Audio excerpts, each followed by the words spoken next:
The backstage area of the Riverside Music Hall smelled like old wood and nervous sweat. Maya pressed her back against the cool wall, trying to steady her breathing. Her phone buzzed in her pocket.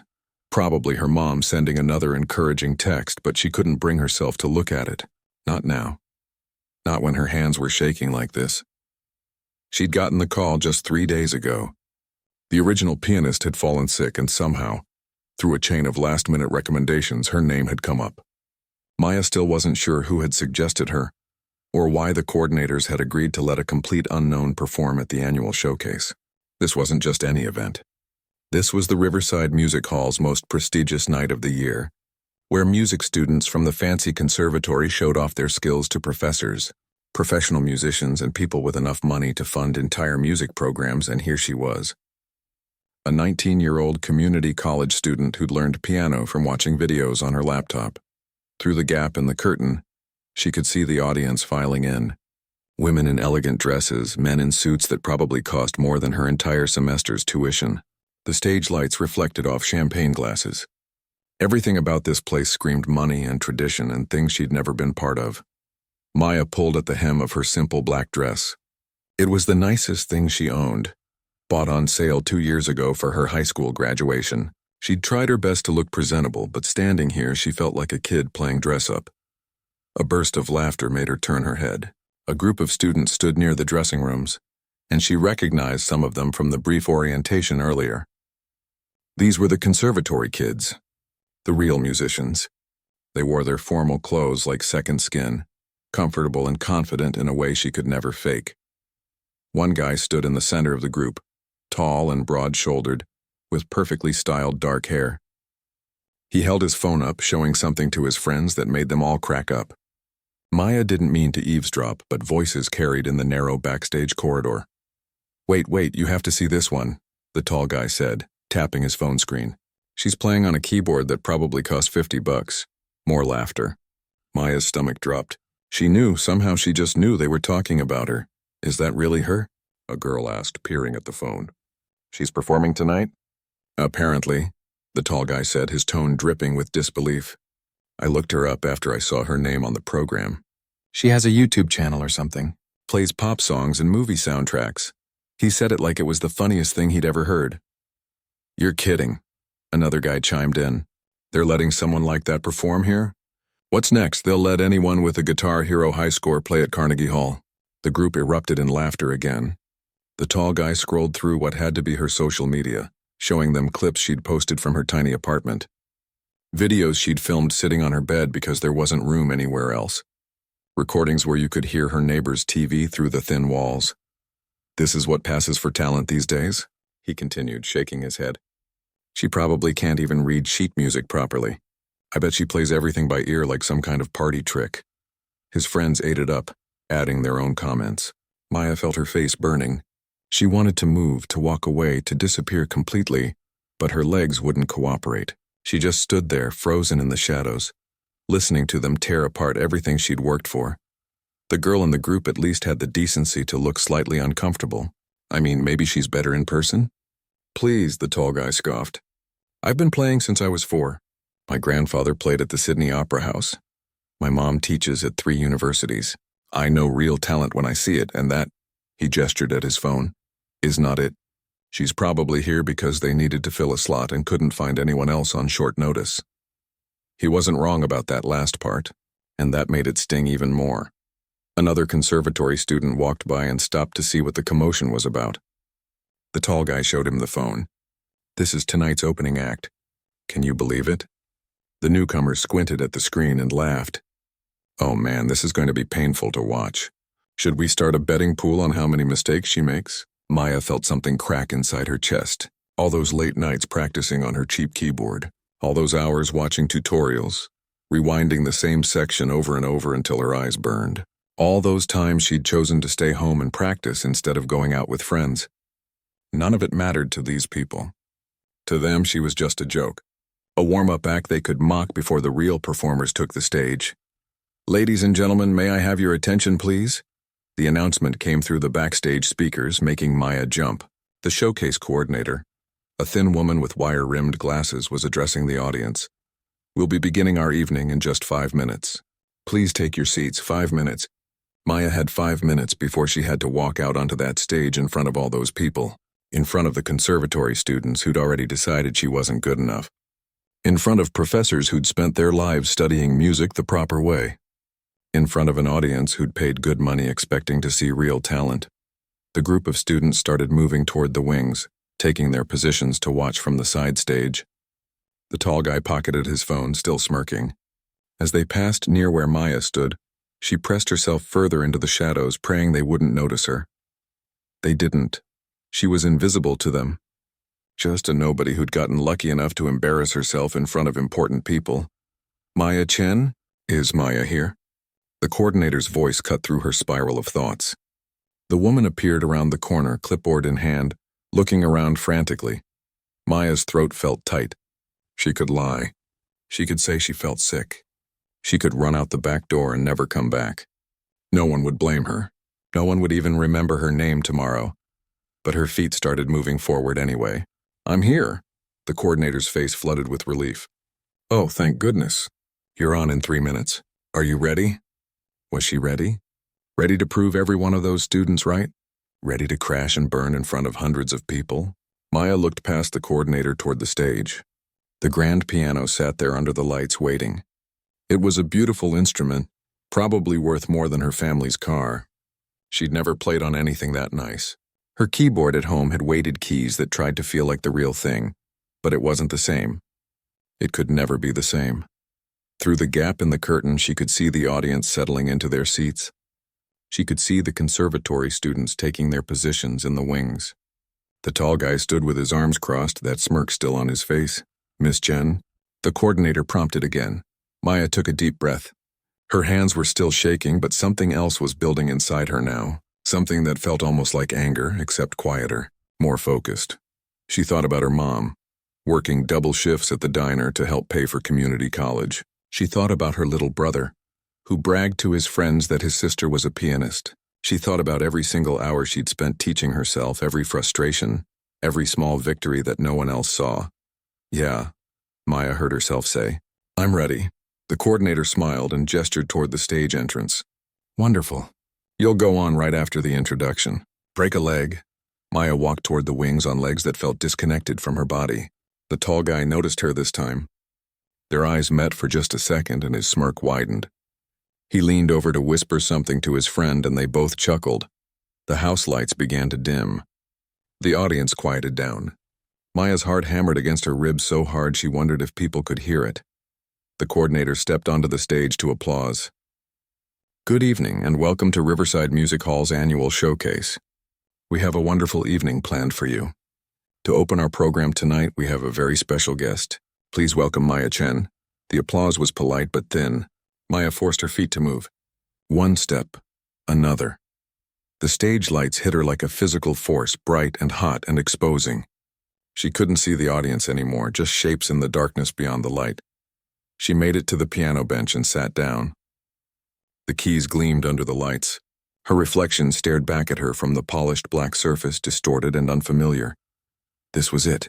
No going back now. The piano bench was harder than Maya expected. Or maybe she was just aware of everything in a way she'd never been before. The smooth wood under her fingers. The faint smell of polish. The way the stage lights made everything beyond the first few rows disappear into darkness. She could feel hundreds of eyes on her, waiting, judging. Her hands hovered over the keys, and for a terrible moment her mind went completely blank. What was she supposed to play? She'd practiced for weeks, knew the piece inside and out, but right now she couldn't remember the first note, not the first chord, not anything. The silence stretched out. Someone in the audience coughed. It sounded like a gunshot in the quiet hall. From the wings, she heard a quiet snicker. She didn't have to look to know who it was. The tall conservatory guy, probably loving every second of this, probably thinking he'd been right about her all along. Maya's throat felt tight. Sweat prickled at the back of her neck. This was a mistake. A huge, terrible mistake. She should have stayed home. She should have said no when they called. She should have. Her finger brushed against one of the keys, just barely. Not enough to make a sound, but enough to feel the cool smoothness of the ivory. And just like that, something clicked. She remembered why she'd fallen in love with piano in the first place. Not because of fancy concert halls or important audiences, not because of conservatory degrees or family legacies, but because of the sound. The pure, simple magic of pressing a key and hearing music come out. Maya lifted her right hand, extended one finger, and pressed middle C.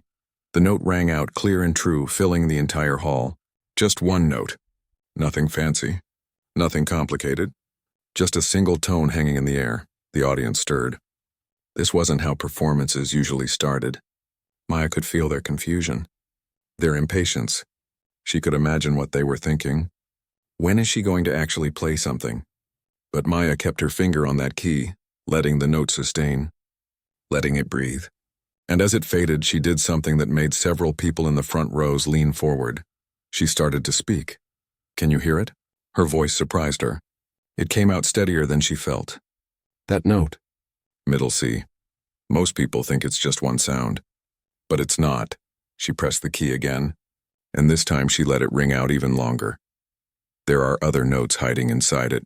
Harmonics. Overtones. They've been there the whole time. But most of us never notice them.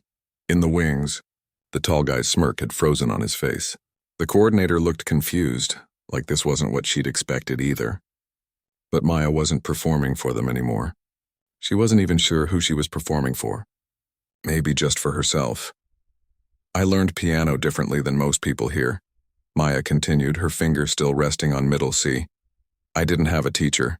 I didn't have a fancy piano. For the first 2 years, I practiced on a keyboard that I bought used for $40. She heard a few murmurs from the audience, some sympathetic, some probably judgmental.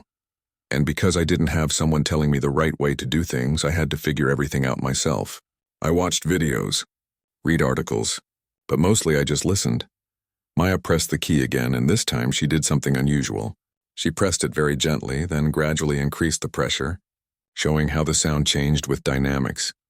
When you can't afford lessons, you start paying attention to things that other people might miss. You listen to the spaces between notes. You feel the vibrations through the bench. You start understanding that music isn't just what's written on a page. It's physics. It's math. It's air molecules vibrating in patterns that somehow make us feel things. An older man in the third row adjusted his glasses, watching her intently now. Maya didn't know it, but he was Dr. Bernard Hoffman, one of the most respected music theorists in the country. He'd been prepared to sit through another technically perfect but emotionless performance. This was something different. So before I play for you tonight, Maya said, I want to show you something that nobody ever showed me, something I had to discover on my own. She pressed middle C again, but this time she held it down and very carefully pressed the C an octave higher, just enough to make the hammer touch the string but not strike it. The lower C suddenly sounded richer, fuller. That's resonance, she explained. The strings are vibrating together. They're singing to each other. A woman in the audience whispered something to the person next to her. The energy in the room had shifted. People who'd been checking their phones were putting them away. The conservatory students in the wings had stopped whispering. Maya moved her hands to different positions on the keyboard. Every note has a relationship with every other note. Perfect fifths. Major thirds. They're not just intervals on paper. They're ratios. Mathematical relationships that exist whether anyone's playing them or not. She demonstrated, playing 2 notes that created a beautiful harmony, then 2 that clashed deliberately. You can hear the difference, right? One feels like it fits together. The other fights. That's not opinion. That's acoustics. That's the nature of sound itself. The tall guy in the wings uncrossed his arms. His smirk was completely gone now, replaced by something Maya couldn't quite read. Confusion, maybe. Or the first hint of respect. I'm telling you all this, Maya said, her hands finally moving into position to actually play her piece. Because I want you to understand something. Music isn't about where you learned or how much your piano cost or whose grandchild you are. She glanced toward the wings just for a second. Just long enough. It's about listening. Really listening. To what's there and what could be there. Her fingers settled onto the keys, ready to begin the actual performance. But the room was different now.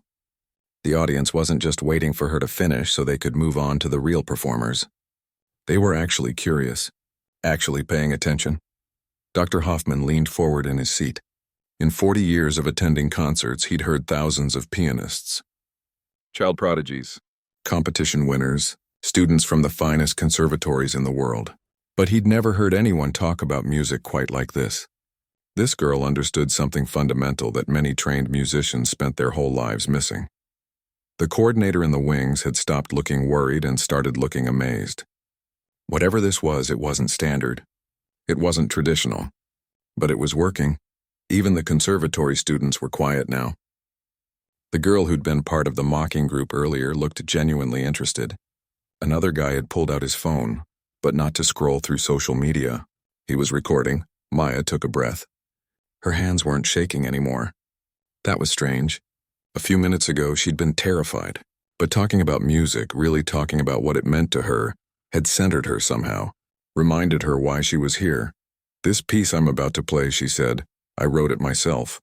It's about learning to hear the music that's already inside you, the music that exists whether anyone else believes in it or not." She positioned her hands over the keys, and for just a moment, the hall was perfectly silent. Not the uncomfortable silence from before.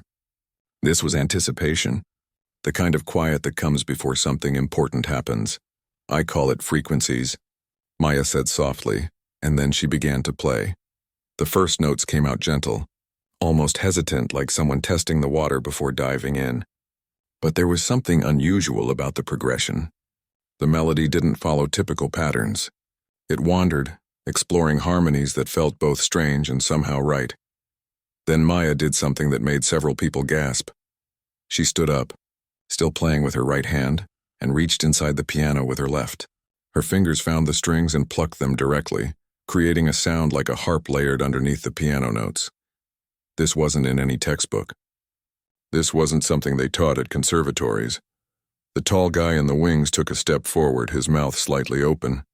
Whatever he'd expected from this, nobody with the cheap keyboard. It wasn't this. Maya's hands moved across the keyboard, sometimes playing normally, sometimes reaching inside to manipulate the strings directly. She created rhythms by tapping the piano's frame. She made the instrument sing in ways it wasn't designed to sing, and through it all, the melody built. It grew from those tentative first notes into something confident, something powerful, something that told a story without needing any words. The piece swirled with emotions, frustration and determination, loneliness and hope, self-doubt and the fierce belief that maybe, just maybe, she belonged here after all. Dr. Hoffman felt his eyes getting wet. He couldn't remember the last time a performance had moved him like this. It wasn't perfect technically. He could hear places where a more trained pianist would have executed certain passages differently. But it had something that perfect technique could never guarantee. It had soul. The music built towards something. Maya's hands flew across the keys now, confident and sure. The hesitant beginning was gone. This was someone who knew exactly what they wanted to say and exactly how to say it. And then, just when everyone expected the big finish, the triumphant final chord, Maya did something unexpected. She slowed down. The music got quieter, simpler. It came back to that single note where everything had started. Middle C. She played it one last time, let it ring out into the silence, and then lifted her hands from the piano. For a moment, nobody moved. Nobody breathed. The silence lasted 3 seconds, maybe 4. But to Maya, sitting at that piano with her heart pounding in her ears, it felt like an eternity. Then someone started clapping. It was the older man in the third row, Dr. Hoffman. He stood up and his applause echoed through the hall like fireworks. And then, like a wave crashing over a beach, the entire audience rose to their feet. The sound was deafening. Maya sat frozen on the bench, unable to process what was happening. People were standing. Actually standing. For her, her eyes started to sting and she blinked hard. "Don't cry, not here, not now." The coordinator rushed onto the stage, her face glowing with excitement. She took Maya's hand and pulled her to her feet, gesturing for her to bow. Maya did awkwardly, still not quite believing this was real. As the applause continued, Maya finally let herself look toward the wings. The conservatory students stood there, and their faces were a mix of expressions. Some looked genuinely impressed. Others seemed stunned. And the tall guy who'd been mocking her earlier just stood there with his arms hanging at his sides, staring at her like he was seeing a completely different person. The coordinator leaned close to Maya's ear, speaking loudly over the applause. That was extraordinary. Truly extraordinary. Please stay nearby. I'm sure people will want to talk to you. Maya nodded numbly and walked off the stage on shaky legs. The moment she stepped into the wings, the reality of what had just happened hit her all at once. She'd done it. She'd actually done it. A few of the conservatory students moved aside to let her pass, watching her with new eyes. The girl who'd been part of the mocking group earlier caught her arm gently. That was incredible, she said, and she sounded like she meant it. I've never seen anyone play like that. Thanks, Maya managed to say, her voice coming out scratchy. She needed air. She needed space. She needed to find a quiet corner where she could just breathe for a minute. Maya slipped past the gathered students and found an empty hallway that led to the back of the building. She leaned against the cool wall and closed her eyes. Her phone buzzed, then buzzed again, and again. She pulled it out and saw messages flooding in. Her mom, her brother, friends who must have somehow heard already. Even people she barely knew from school.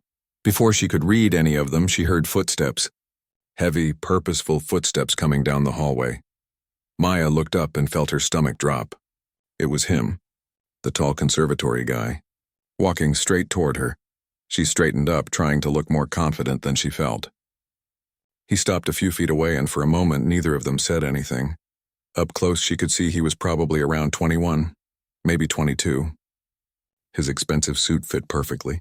His shoes probably cost more than her keyboard. Everything about him screamed privilege and opportunity and doors that had always been open. Hey, he said finally. Hey, Maya replied, her voice guarded. He ran a hand through his hair. Looking uncomfortable. Good, let him be uncomfortable. Look, he started, then stopped. Took a breath. I owe you an apology. A massive one. Maya crossed her arms, waiting. What I said earlier, what I was showing my friends, that was completely out of line. I was being a jerk. Actually, jerk doesn't even cover it. I was being cruel, and you didn't deserve that. He seemed genuine, but Maya had learned not to trust easy apologies. You're right. I didn't deserve it. I know you probably heard everything, he continued, wincing, and I can't take it back. But I want you to know that what you did out there, that was something I've never seen before, and I've been around music my entire life. Maya studied his face, trying to figure out if this was real or just guilt talking. Why did you do it? You didn't even know me. He looked down at his expensive shoes. Honestly? Because I was scared. That wasn't the answer Maya expected. Scared of what? Of people like you, he said, meeting her eyes again. People who actually love music for what it is, not for what it can do for them. I've been playing piano since I was 4, but somewhere along the way it stopped being about the music. It became about competitions, rankings, getting into the right schools, making my family proud. He gestured vaguely back toward the concert hall. Everyone out there expects me to be brilliant because my grandfather was brilliant. Because my mom is brilliant, and the pressure of that, it kills something inside you, makes you bitter, makes you want to tear down anyone who reminds you of what you've lost. Maya felt some of her anger softening, but she wasn't ready to let him off the hook completely. That doesn't make it okay. No, it doesn't, he agreed immediately. Nothing makes it okay. But when I heard you play, when I heard you talk about music like it's this living thing you discovered on your own, I realized something. I've had every advantage. The best teachers, the best instruments, access to any resource I could want, and I've never understood music the way you do. He shook his head and there was real pain in his expression. You found something true with a $40 keyboard and YouTube videos. What does that say about me? Before Maya could respond, more footsteps echoed down the hallway. Dr. Hoffman appeared, slightly out of breath, like he'd been searching for someone. There you are, he said, his eyes locking on Maya. I've been looking everywhere for you. The tall conservatory guy stepped back, giving them space. I'll leave you alone. But Maya, truly I'm sorry, and thank you for showing me what I'd forgotten. He walked away, and Maya turned her attention to Dr. Hoffman. Up close, she could see he was older than she'd thought, probably in his late 60s, with kind eyes behind wire-rimmed glasses. Miss Chen, he said, slightly formal but warm. May I have a moment of your time? Of course, Maya said, wondering if she was in trouble for the unconventional performance. Dr. Hoffman smiled like he could read her worry. Please, don't look so concerned. I'm not here to scold you. Quite the opposite, actually. I'm Dr. Bernard Hoffman, I teach music theory and composition at the conservatory, and I've been attending showcases like this for more than 40 years. He paused, and his eyes got a little misty. In all that time, I have never, and I mean never, seen someone understand the fundamental nature of sound the way you do. What you did out there wasn't just a performance. It was a lesson, a revelation. Maya felt her face heating up. I just played the way I know how. Exactly, Dr. Hoffman said, pointing at her like she'd just proven his point. You play the way you know how, not the way someone told you to, not the way it's always been done. You approach the piano like a scientist and an artist at the same time. Do you have any idea how rare that is? He didn't wait for her to answer. I've taught hundreds of students. Brilliant students. Technically perfect students. Students who can play Rachmaninoff without breaking a sweat. But so many of them have lost touch with why music exists in the first place. They can read every note on the page, but they've never stopped to wonder why those notes create the feelings they do.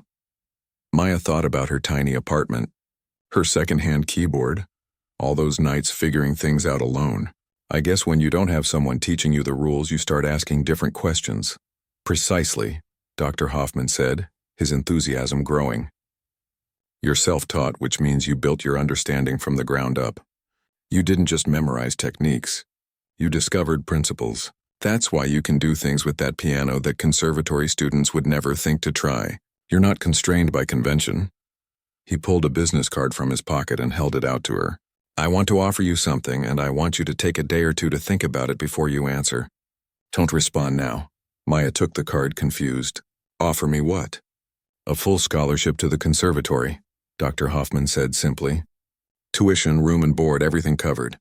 And beyond that, a position as my research assistant. I'm working on a project about the intersection of physics and music, and I need someone who understands both. Someone who can bridge that gap. Maya's mind went blank. A scholarship. To the conservatory. The place she'd thought would never accept someone like her. I know it's overwhelming, Dr. Hoffman continued gently. And like I said, take time to think about it.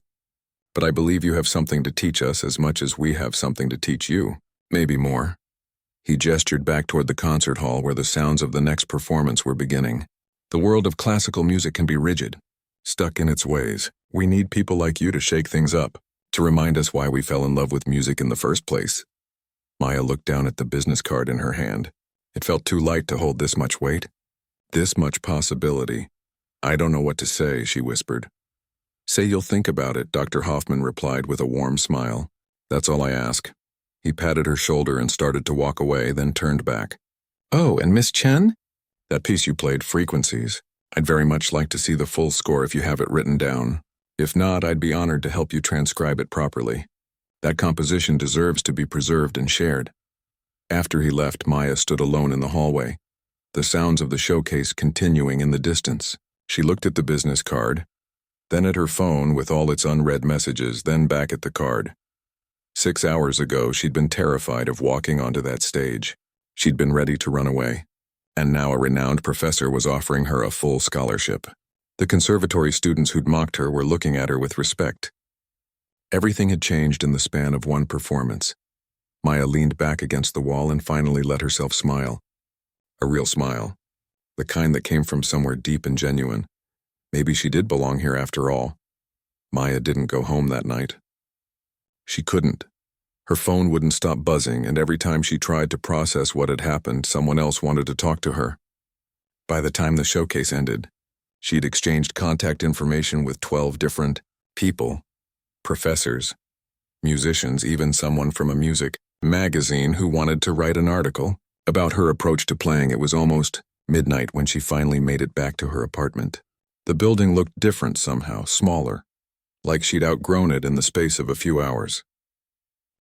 Her mom was waiting up, sitting at their tiny kitchen table with a cup of tea that had probably gone cold an hour ago. The moment Maya walked in, her mom stood up, tears already streaming down her face. I knew you could do it, she said, pulling Maya into a tight hug. I always knew. Maya hugged her back, breathing in the familiar smell of her mom's lavender lotion. I almost ran away. I almost didn't go on stage. But you did, her mom said, pulling back to look at her. That's what matters. You faced it. They stayed up until 2 in the morning, Maya telling her everything. The mocking, the fear, The moment she pressed that single key and everything changed. Her mom listened to it all, laughing and crying and squeezing Maya's hand at all the right moments. The next morning, Maya woke up to 17 missed calls and dozens of messages. Most of them were congratulations. But one email stood out. It was from Dr. Hoffman, sent at 6 in the morning. "Miss Chen, I hope you don't mind the early message. I couldn't sleep thinking about your performance. I've attached some information about the scholarship program and my research project. No pressure, but I wanted you to have all the details. Also, I've taken the liberty of sharing your contact information with a few colleagues who are equally impressed. I hope that's acceptable. Please let me know if you'd like to meet this week to discuss further." Maya read the email 3 times. Then she opened the attachments. The scholarship covered everything. Not just tuition, but books, housing, even a stipend for living expenses. The research assistant position came with additional pay and the chance to co-author papers about music theory and acoustics. It was more than she'd ever dreamed of. More than she'd thought possible, but something nagged at her, a small voice in the back of her mind asking if she was ready for this, if she belonged in a world of conservatories and prestigious programs. Her phone rang. Unknown number. Maya almost didn't answer, but something made her pick up. "Hello? Maya? Hi, this is Vanessa. We met last night at the showcase. I was the one who said your playing was incredible." Maya remembered. The girl from the conservatory group. The one who'd at least looked uncomfortable when her friends were mocking. "Oh, hey. What's up?" "I hope this isn't weird, me calling," Vanessa said, sounding nervous. "I got your number from the event coordinator. I was wondering if maybe you'd want to grab coffee sometime this week. I'd really love to talk to you about your technique." They agreed to meet on Wednesday at a cafe near the conservatory. When Maya hung up, she felt strange. People were seeking her out now, wanting to learn from her. It was the opposite of everything she'd felt just 2 days ago. Wednesday came faster than expected. Maya showed up at the cafe 15 minutes early, too anxious to wait at home. Vanessa arrived right on time, wearing jeans and a sweater instead of the formal dress from the showcase. She looked more relaxed, more real. "Thanks for meeting me," Vanessa said, sliding into the seat across from Maya. "I wasn't sure if you'd want to. After everything." "It's fine," Maya said, though she still wasn't sure what to make of all this. Vanessa ordered a latte and then turned to Maya with serious eyes. "I need to apologize too. I didn't say anything that night when everyone was making fun of you, but I didn't stop them either. That makes me just as guilty." Maya appreciated the honesty. "Why didn't you say something?" "Because I'm a coward," Vanessa said bluntly. "I've been at the conservatory for 2 years, and the whole time I've been trying so hard to fit in, to be accepted by the top students. When they started laughing, I just went along with it. Even though I knew it was wrong." She stirred her latte, not meeting Maya's eyes. "The truth is, I'm not that great of a pianist. I work hard, but I don't have natural talent. I don't come from a musical family. My parents are accountants. I got into the conservatory by practicing 8 hours a day for 3 years straight, and even then I'm just average compared to everyone else." Maya hadn't expected this level of vulnerability. "That doesn't make you less of a musician." "Maybe not," Vanessa said, "but it makes me insecure. And insecure people do stupid things like stay quiet when they should speak up. When I saw you play, though, it reminded me why I started in the first place. Before it became about competing and comparing and trying to be good enough, they talked for 2 hours. About music, about pressure, about the difference between playing to impress people and playing because you love it. By the time they left the cafe, Maya had a new friend. Someone who understood the struggle, even if they'd come at it from different directions. Over the next few days, more people reached out. Other students from the conservatory. A local piano teacher who wanted to incorporate Maya's approach into her lessons. Even the tall guy from the showcase, whose name turned out to be Daniel, sent her a message asking if she'd be willing to show him how she thought about harmonics. Maya met with Daniel on Friday afternoon in one of the conservatory's practice rooms. He'd reserved it for 2 hours, and when she arrived, he was already sitting at the piano, looking uncomfortable. "Thanks for coming," he said. "I wasn't sure you would." "I almost didn't," Maya admitted. "But I figured you deserve a chance to make things right." Daniel nodded. "Fair enough. So I've been thinking a lot about what you said on stage, about listening. Really listening. And I realized I don't actually know how to do that anymore. I've been so focused on technique and execution that I forgot to pay attention to the actual sound. Maya sat down next to him on the piano bench. Okay, play something for me. Anything you want. Daniel played a Chopin nocturne. It was technically perfect. Every note precise, every dynamic marked exactly as written. But it was cold, mechanical, like listening to a really good computer simulation of music. When he finished, Maya said gently, "That was perfect." "But?" Daniel prompted, knowing there was more. "But it didn't feel like you were playing it. It felt like you were performing it." "There's a difference," Daniel leaned back, frustrated. "So how do I fix that? I've been playing this way my whole life." "Start simple," Maya said. She pressed middle C, just like she'd done at the showcase. "Listen to this note. Not just hear it, but really listen. What do you notice?" Daniel closed his eyes and listened. After a moment, he said, "It's not just one frequency. There are higher notes layered in. I've never noticed that before." "Exactly," Maya said. "Now you're listening. That's the first step." They spent the next hour working on that one concept. Listening. Being present with the sound instead of just executing notes. Daniel struggled with it at first. His instinct was to analyze, to categorize, to perfect, but slowly something started to shift. By the end of the session, Daniel played the opening of that Chopin nocturne again. This time it was different. Still technically excellent. But now there was something else. A warmth. A humanity. "That's it," Maya said quietly. "That's what was missing." Daniel looked at his hands like he'd never seen them before. "How did you figure all this out on your own?" "I didn't have a choice," Maya said with a small smile. "When you can't afford the traditional path, you have to create your own." As she left the conservatory that evening, Maya's phone buzzed with another email from Dr. Hoffman. He was hosting a small gathering of music faculty and graduate students on Sunday evening, and he wanted to know if Maya would be willing to give a short presentation about her approach to understanding sound and music. A presentation. To faculty, to graduate students, to people who'd spent decades studying music at the highest levels, Maya's first instinct was to say no. To hide, to go back to being invisible. But then she thought about that moment on stage, the moment she'd pressed one key and decided to show people what she'd learned. The moment everything changed, she typed out a response. "I'd be honored. Thank you for the opportunity." On Sunday evening, Maya stood in a small lecture hall at the conservatory, looking out at 30 faces. Professors, doctoral students, professional musicians, all of them waiting to hear what she had to say. She took a breath, walked to the piano at the front of the room, and pressed middle C. "Can you hear it?" she began.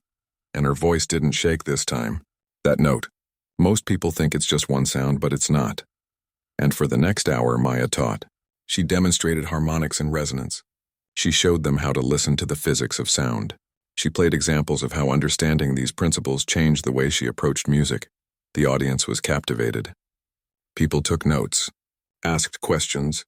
One professor admitted he'd been teaching music theory for 20 years and had never thought about sound in quite this way. When it was over, Dr. Hoffman approached her with a smile that reached his eyes. "You're a natural teacher, Maya. These people learned more in 1 hour than they might learn in a semester of traditional coursework." "I just shared what I know," Maya said, still processing the fact that she'd just taught professors. "That's exactly what makes you valuable," Dr. Hoffman replied. "You don't realize how much you know because you learned it all naturally. That knowledge needs to be shared, preserved, built upon." He paused, then asked the question Maya had been avoiding thinking about.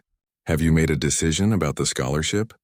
Maya looked around the lecture hall, at the professors still discussing what she'd taught them, at the piano where she'd just demonstrated her ideas, at Daniel, who'd attended the presentation and was now excitedly talking to another student about harmonics. She thought about her apartment, her $40 keyboard, her mom working double shifts, her brother bragging about his sister to his friends, and she realized something. Accepting the scholarship wasn't abandoning where she came from. It was honoring it, taking everything she'd learned the hard way and using it to do something meaningful.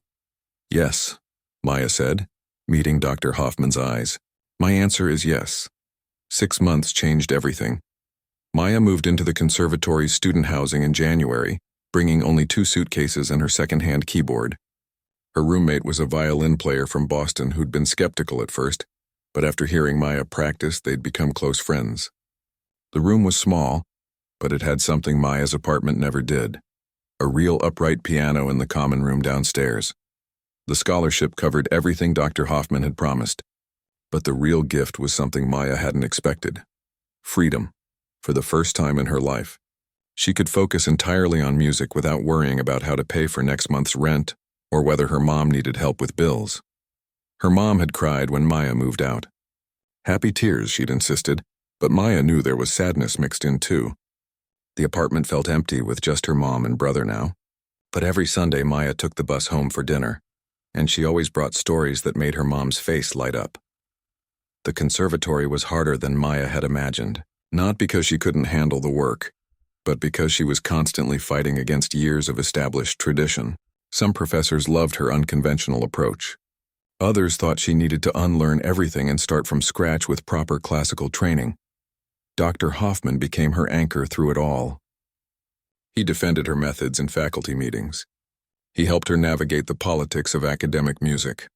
And most importantly, he gave her space to keep developing her own voice while learning from the classical masters. The research assistant position turned out to be the best part. Maya and Dr. Hoffman spent hours in his office discussing the mathematics of music theory, running experiments with different instruments, and documenting her unique techniques. They were working on a paper together about alternative approaches to music education, specifically for students who learned outside traditional systems. "You're proof that we've been doing this wrong," Dr. Hoffman told her one afternoon as they reviewed their data. "We've been so focused on teaching people how to play correctly that we've forgotten to teach them how to think about music." Their research caught attention beyond the conservatory. Music education journals wanted to publish their findings. Other schools invited Maya to give workshops. A YouTube channel focused on music theory asked if they could feature her techniques. Maya's channel, the one Daniel had mocked months ago, suddenly had 50,000 subscribers who wanted to learn her approach. But the most unexpected change came from her relationship with the other students. Daniel had become one of her closest friends. After that first lesson in the practice room, he'd asked for regular sessions. Not formal lessons exactly, but conversations about music. He taught her classical repertoire and proper technique for difficult passages. She taught him how to listen beyond the notes on the page. "You know what's funny?" Daniel said one day as they grabbed lunch between classes. "My mom called last week and said I sound different when I play now. She said it's like I finally found something I'd lost." "What did you tell her?" Maya asked. "I told her I had a good teacher," Daniel said with a grin. "She wants to meet you, by the way. She's convinced you're some kind of musical genius." Maya laughed. "I'm really not. I just learned differently." "That's what makes you a genius," Daniel insisted. "You see possibilities where the rest of us see rules." Vanessa had changed too. She'd stopped trying so hard to impress everyone and started focusing on what she actually wanted from music. She'd switched her focus from performance to music therapy, working with kids who had learning disabilities. Maya's approach to teaching through listening and feeling rather than just reading had given Vanessa tools she'd never learned in traditional classes. "I worked with this 8-year-old yesterday," Vanessa told Maya excitedly one evening. "He's on the autism spectrum and traditional piano lessons weren't working at all. So I tried your method. Just had him listen to one note. Really listen." And Maya, his whole face changed. He got it. He understood that music is vibrations and patterns, not just something you're supposed to memorize. Stories like that made everything worth it. The long nights studying theory she'd already figured out on her own. The frustrating conversations with professors who didn't understand her methods. The moments when she still felt like an outsider who'd somehow snuck into a place she didn't belong. By spring semester, the conservatory had done something unprecedented. They'd created a new elective course called Alternative Approaches to Musical Understanding, and they'd asked Maya to co-teach it with Dr. Hoffman. A 19-year-old sophomore, co-teaching a course at one of the most prestigious music schools in the country. It should have been impossible. It was impossible by all traditional measures. But Dr. Hoffman had fought for it, and the dean had finally agreed to let them try it as a pilot program. 25 students signed up. Some came because they were curious. Others because they were struggling with traditional methods and desperate for something different. A few, Maya suspected, came just to see what all the fuss was about. The first class was terrifying.